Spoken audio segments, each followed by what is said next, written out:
Isabella ఒక అందమైన యువతి. ఒకరోజు ఆమె తన మానసిక వైద్యుడు మార్టిన్ను మరోసారి సంప్రదించడానికి వెళుతుంది. ఇది ఆమె మొదటి సెషన్ కాదు. తరచుగా వస్తూ ఉంటుంది. ఎందుకంటే ఆమెకు ఒకే కల మళ్ళీ మళ్ళీ వస్తోంది. ఆ కలలో ఆమె ఒక ధనిక మధ్యవయస్కుడితో ఉంటుంది. అతను ఆమెను విలాసవంతమైన బోటు ప్రయాణానికి ఆహ్వానిస్తాడు. ఒత్తిడి నుంచి తప్పించుకుని సరదాగా గడపాలని, కోరికలకు లోనవ్వాలని భావించే కల అది. ఆశ్చర్యకరంగా ఇసబెల్లా ఆ కలను వివరించే విధానం మార్టిన్లో ఏదో కలవరాన్ని రేకెత్తిస్తుంది. ఆ ఉద్వేగాన్ని గమనించిన ఇసబెల్లా కావాలనే అతనిని మరింత అసౌకర్యానికి గురిచేస్తూ ఆటపట్టిస్తుంది. ఆ తరువాత ఉద్దేశ్యపూర్వకంగా అక్కడినుంచి వెళ్ళిపోతుంది. జరిగిన విషయం వల్ల మార్టిన్ సిగ్గుతో కలవరంతో వెంటనే ఇసబెల్లా తండ్రి ఫ్రాంక్కు ఫోన్ చేస్తాడు. ఫ్రాంక్ ఒక విజయవంతమైన ధనిక న్యాయవాది. తాను ఇకపై ఇసబెల్లాను చికిత్స చేయలేనని స్పష్టంగా చెబుతాడు. ఇది విన్న ఫ్రాంక్ తీవ్రంగా కోపపడతాడు. ఎందుకంటే తన కుమార్తె ప్రతి మానసిక వైద్యుడితో సమస్యలు సృష్టిస్తోందని అతనికనిపిస్తుంది. ఏం చెయ్యాలో తెలియక ఫ్రాంక్ భార్య క్లాడియా ఒక సూచన చేస్తుంది. కుటుంబం మొత్తం కలిసి గ్రామీణ ప్రాంతంలోని ఒక విల్లాకు సెలవులకు వెళ్లాలని ఆమె ప్రతిపాదిస్తుంది. మొదట ఫ్రాంక్ అంగీకరించడు. కాని క్లాడియా పట్టుబడుతుంది. కొంత సమయం కలిసి గడిపితే ఇసబెల్లాతో బంధం మెరుగుపడుతుందని ఆశిస్తుంది.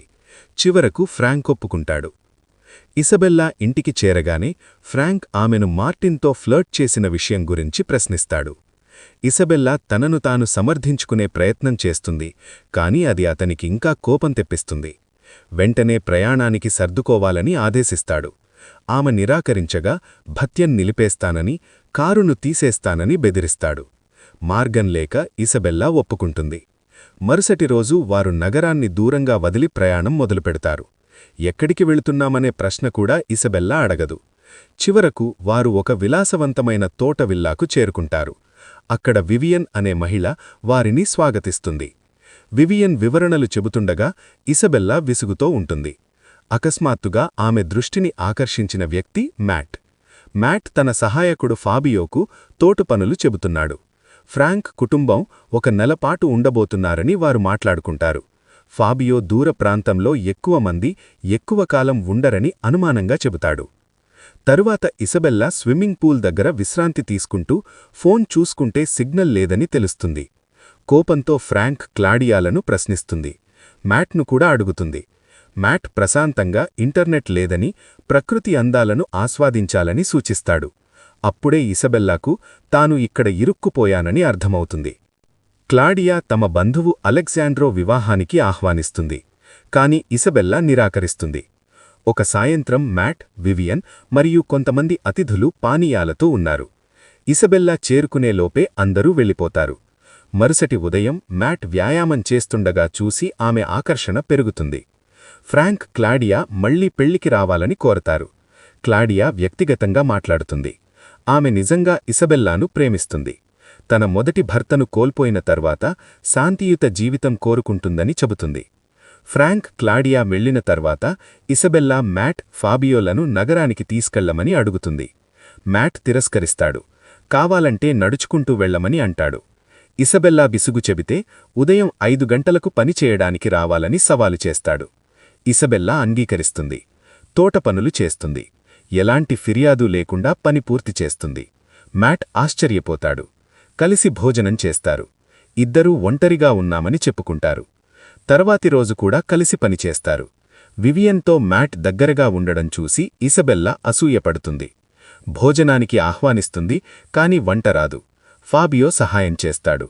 ఫాబియో తన సర్కస్ జీవిత కథ చెబుతాడు. ప్రమాదం తర్వాత మ్యాట్ ఉద్యోగం ఇచ్చాడని చెబుతాడు. మ్యాట్ వివియన్ చిన్ననాటి స్నేహితులని తెలుసుకుంటుంది.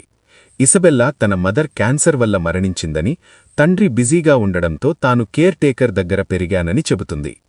కుటుంబంతో ఆమె బంధం మెరుగుపడుతుంది. వర్షం కారణంగా డిన్నర్లు గోదాములో ఏర్పాటు చేస్తుంది. ఒక రాత్రి ఇద్దరు దొంగలు విల్లాలోకి చొరబడతారు. మ్యాట్, ఫాబియో వారిని ఆపుతారు. తర్వాత వివియన్ మ్యాట్ చిన్ననాటి గురించి చెబుతుంది. అతను సాఫ్ట్వేర్ కంపెనీ నిర్మించి అమ్మి ఆ డబ్బుతో తోట కొన్నాడని చెబుతుంది. మ్యాట్ ఈ విషయం ముందుగా చెప్పలేదని ఇసబెల్లా అడుగుతుంది. తాను సాదా జీవితం ఇష్టపడతానని మ్యాట్ చెబుతాడు. చివరకు ఫ్రాంక్ తన గతాన్ని చెబుతాడు. ఇసబెల్లా తల్లి వ్యభిచారం చేసినప్పటికీ విడాకులు ఇవ్వలేదని, తర్వాత ఆమె క్యాన్సర్తో మరణించిందని చెబుతాడు. తనలో ఉన్న పశ్చాత్తాపాన్ని పంచుకుంటాడు. ఆ రాత్రి ఇసబెల్లా మ్యాట్ను తన గదికి ఆహ్వానిస్తుంది. ఇద్దరూ రాత్రి కలిసి గడుపుతాడు. మరుసటి రోజు బయలుదేరే సమయం. ఇసబెల్లా మ్యాట్కు వీధ్వలి చెబుతుంది. ప్రయాణంలో మ్యాట్ కనిపించగానే కారు ఆపమని అడుగుతుంది. తనకు మ్యాట్పై ప్రేమ ఉందని, ఇక్కడే ఉండాలని తండ్రిని కోరుతుంది.